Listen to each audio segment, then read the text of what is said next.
Chernobyl यूरोपीय महाद्वीप के एक देश यूक्रेन में स्थित एक छोटा सा टाउन। यहाँ आखिर ऐसा क्या हुआ जिसने पूरी दुनिया का ध्यान इस ओर खींच लिया। आज भी एक शहर का पॉपुलेशन 0 है। क्यों? आज के इस वीडियो में मैं आपको बताऊंगा चेरनोबिल डिजास्टर के बारे में।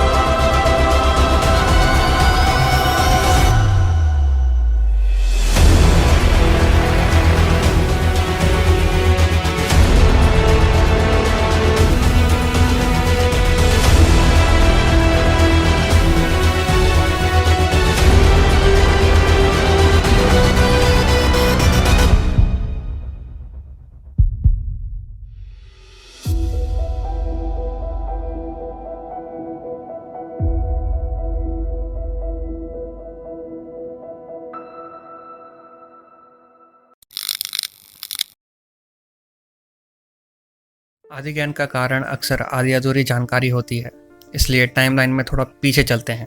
1991 सोवियत संघ के विघटन से पहले यूक्रेन यूएसएसआर का हिस्सा था।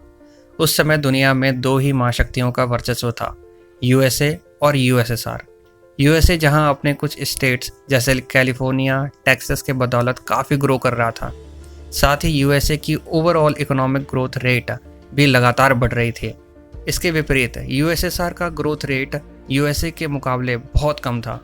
इस प्रॉब्लम से निपटने के लिए यूएसएसआर ने ये फैसला लिया कि वो नए मॉडर्न शहर का निर्माण करेंगे जो देश की इकोनॉमिक ग्रोथ यानी अर्थव्यवस्था को बढ़ाने में सहायक होंगी। और ये मॉडर्न शहर बनने वाला था प्रिप्यात, जो चेरनोबिल से बस कुछ ही दूरी पर स्थित है। देखा जाए तो यूएसएसआर का ये फैसला काफ़ी अच्छा और कारगर था। यूएसएसआर ने अपने इस ड्रीम प्रोजेक्ट को पूरा करने के लिए काफ़ी पैसा और मेहनत लगा दिया। इन्होंने यहाँ पर कई schools, colleges, hospital, clinics, playgrounds और काफ़ी सुंदर बिल्डिंग्स बनाई, जिसे अभी आप देख पा रहे होंगे। लेकिन क्या इतना काफ़ी था? नहीं।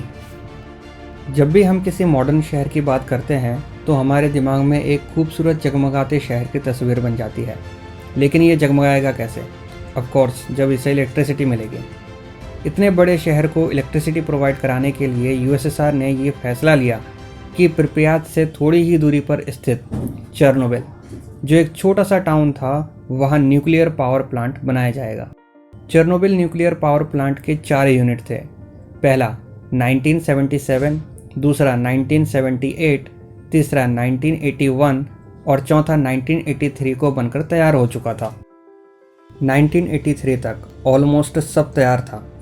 वहीं दूसरी तरफ यूएसएसआर की अर्थव्यवस्था यूएसए के मुकाबले लगातार नीचे गिरती जा रही थी। इसलिए ये शहर यूएसएसआर के लिए और भी ज़्यादा अहम और कीमती बन चुका था, जिसकी हिफाजत के लिए यहाँ पर यूएसएसआर ने भारी फोर्स के साथ हथियार भी तैनात किए। लगभग 3 साल तक यानी 1983 से 25 अप्रैल 1986 तक सब कुछ सही चल रहा था।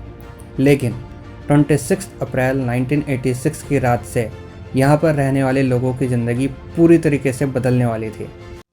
26 अप्रैल 1986 सुबह के 1:23 पहले चेरनोबिल न्यूक्लियर पावर प्लांट के 4th यूनिट पे मौजूद साइंटिस्ट सेफ्टी टेस्ट कर रहे थे, जिसके कारण उस रिएक्टर का पावर लेवल काफ़ी ज़्यादा बढ़ने लगा और न्यूक्लियर पावर प्लांट के अंदर के फ्यूल रॉड्स का टेम्परेचर अपनी औसत तापमान से कई गुना ज़्यादा गर्म हो गया, जिसे जल्दी से ठंडा करने के लिए उस फ्यूल रॉड को पानी में डाला गया। लेकिन वो फ्यूल रॉड इतना गर्म हो चुका था कि सारा पानी कुछ ही सेकंड में भाप बनकर उड़ गया और हीट और स्टीम के कारण वो 4th न्यूक्लियर पावर प्लांट धमाके में तब्दील हो गया। इस धमाके में रिएक्टर के अंदर का पार्ट, जिसे कोर कहते हैं, वो भी इतनी ज़ोर से फटा कि उसके अंदर मौजूद रेडियो एक्टिव मटेरियल ने 30 किलोमीटर से ज़्यादा एरिया कवर कर लिया। ये रेडियो एक्टिव डस्ट बॉडी की सेल से होते हुए डीएनए में मिलकर कैंसर जैसी खतरनाक बीमारियों को जन्म देती है। इस धमाके से लगी आग को बुझाने के लिए कई फायर फाइटर्स आए। शायद वे रेडिएशन से होने वाले अंजाम से अनजान थे। जो लोग सेफ्टी टेस्ट के वक्त अंदर ही थे, उनकी मौत तो उसी समय हो चुकी थी, परंतु जो फायर फाइटर्स उस आग को बुझाने गए थे, वे कुछ दिनों बाद कैंसर और अन्य बीमारियों के कारण मारे गए। साथ ही धमाके के समय रात को जो लोग इस दृश्य को दूर खड़े होकर देख रहे थे वो भी इस रेडिएशन के शिकार हो गए, क्योंकि वे भी अनजान थे कि रेडिएशन आखिर होता क्या है और वो किस हद तक नुकसान कर सकती है। वीडियो के स्टार्टिंग में मैंने आपसे एक बात पूछी थी कि आज भी एक शहर का पॉपुलेशन 0 है।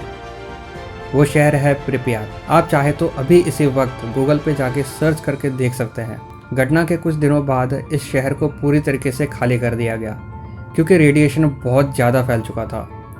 आप शायद विश्वास नहीं करोगे कि ये रेडिएशन यूक्रेन के साथ और भी देशों में फैल चुका था। लगभग 1000 किलोमीटर से ज़्यादा एरिया रेडिएशन की चपेट में था। आज जिस तरह कुछ न्यूज़ चैनल्स और मीडिया छोटी सी खबर को नमक मिर्च लगाकर पेश करती हैं, उसी तरह वेस्टर्न मीडिया ने उस समय ये खबर फैलाई कि चेरनोबिल डिजास्टर में 2000 लोग मारे गए। पर सच्चाई तो ये थे कि इस पूरी घटना में 50 से 60 लोग ही मरे थे। ये प्रिपियात की कुछ तस्वीरें हैं। यूएसएसआर ने यहाँ काफ़ी खर्चा किया, पर एक छोटी सी लापरवाही या कहें सेफ्टी टेस्ट के दौरान की गई बेवकूफ़ी ने एक झटके में यूएसएसआर का सपना और प्रिपियात में रहने वाले लोगों की ज़िंदगी बर्बाद कर दी। आज प्रिपियात को गोस्ट टाउन के नाम से जाना जाता है, क्योंकि यहाँ कोई नहीं रहता। यूएसएसआर की सरकार ने यूनिट 4 के रिएक्टर पर मिट्टी डाल के उसे दफना दिया ताकि रेडिएशन की मात्रा कुछ कम हो जाए। इस काम के लिए सेना की काफ़ी भारी टुकड़ी और हेलीकॉप्टर की मदद ली गई। और अगर हम आज की बात करें तो इस जगह को चारों तरफ से बंद कर दिया गया है। इस वक्त प्रिपियात एक टूरिस्ट एरिया बन चुका है। कई लोग जिन्हें खतरों का शौक होता है वे यहाँ जाकर इसके रेडिएशन को नापते हैं।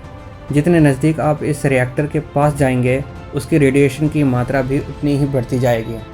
हो सकता है कि आने वाले हज़ारों सालों तक इसका प्रभाव बना रहे, परंतु इस घटना ने दुनिया को ये ज़रूर सिखा दिया था कि न्यूक्लियर पावर प्लांट की सेफ्टी कितनी इम्पॉर्टेंट है। आप लोगों ने शायद गौर किया हो या नहीं कि आज ही के दिन 26 अप्रैल 2021 को चेरनोबिल डिजास्टर के 36 साल पूरे हो चुके हैं। उम्मीद है आपको ये वीडियो समझ आई होगी। आप वीडियो से संबंधित अपने विचार नीचे कमेंट बॉक्स में लिख सकते हैं। मेरे लेटेस्ट वीडियो को देखने के लिए नीचे लाल अक्षरों में लिखे सब्सक्राइब को क्लिक करें और वीडियो नॉलेजेबल लगी हो तो इसे शेयर ज़रूर करें। Thank you for watching.